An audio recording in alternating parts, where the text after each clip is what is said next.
प्यारे बच्चों, हड़प्पा सभ्यता इतनी पुरानी और विकसित सभ्यता थी जिसका समाप्त होना यह भी एक रहस्यमयी घटना है।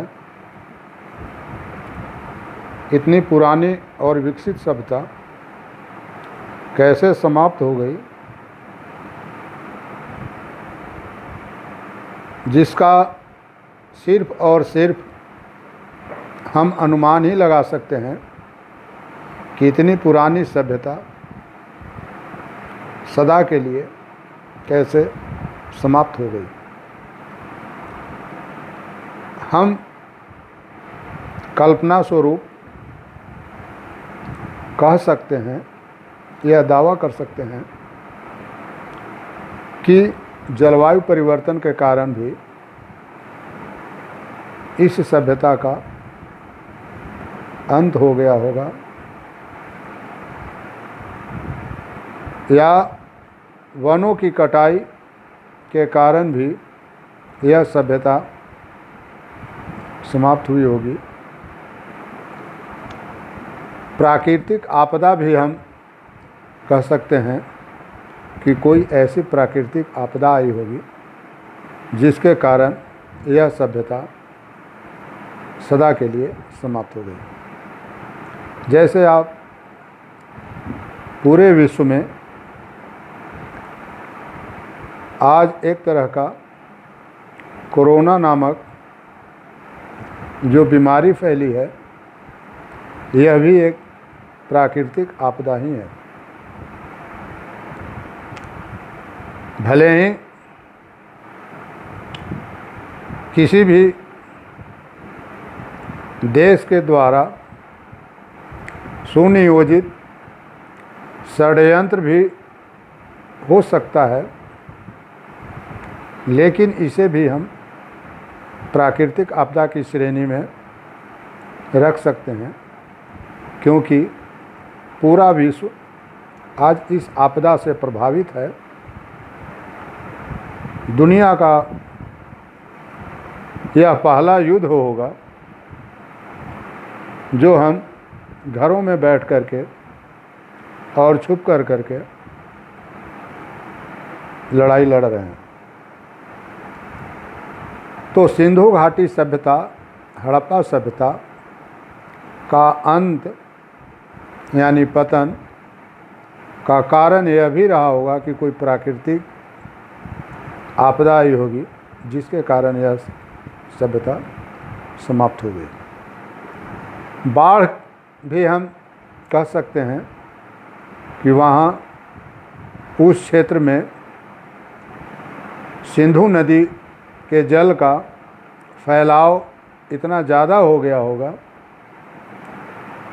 कि जनजीवन बाढ़ से प्रभावित होकर के और सदा के लिए समाप्त हो गए होंगे। यह भी हम कल्पना कर सकते हैं। भूकंप भी हम लिख सकते हैं।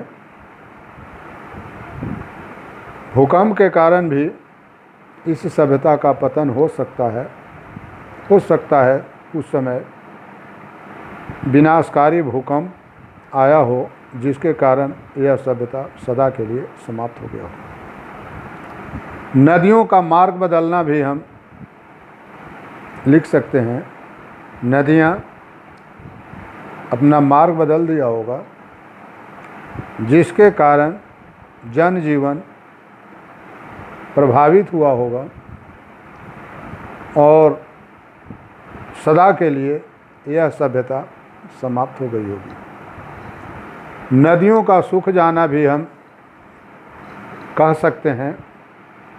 नदियाँ सूख गई होगी जिसके कारण उन्हें जल की उपलब्धता में कमी आई होगी, या जल नहीं मिलने के कारण, जल की उपलब्धता नहीं होने के कारण जल के बगैर लोग तड़प तड़प कर मर गए होंगे। इसके अलावा एक अन्य कारण यह भी हम लिख सकते हैं, बाहरी आक्रमण। कोई बाहरी आक्रमण हुआ होगा इस सभ्यता के ऊपर, इस संस्कृति के ऊपर, उनके क्षेत्रों के ऊपर, जिसके कारण यह सभ्यता समाप्त हो गई होगी। लेकिन मैं आपको यह कहना चाहता हूँ, केवल हम इसका कल्पना ही कर सकते हैं कि इस सभ्यता का पतन कैसे हुआ, क्योंकि अभी तक कोई लिखित साक्ष्य प्राप्त नहीं हुए हैं। उनकी लिपियां भी पढ़ने योग्य नहीं थी, ये आपको पता है। और जितने भी हमारे पुरातत्वविद सर्वेक्षण किए हैं, इस निष्कर्ष पर किसी ने अब तक नहीं पहुंचा है कि हड़प्पा सभ्यता का पतन का एक मुख्य कारण क्या रहा होगा। तो आप इस तरह से हड़प्पा सभ्यता के पतन के बारे में आप लिख सकते हैं। धन्यवाद।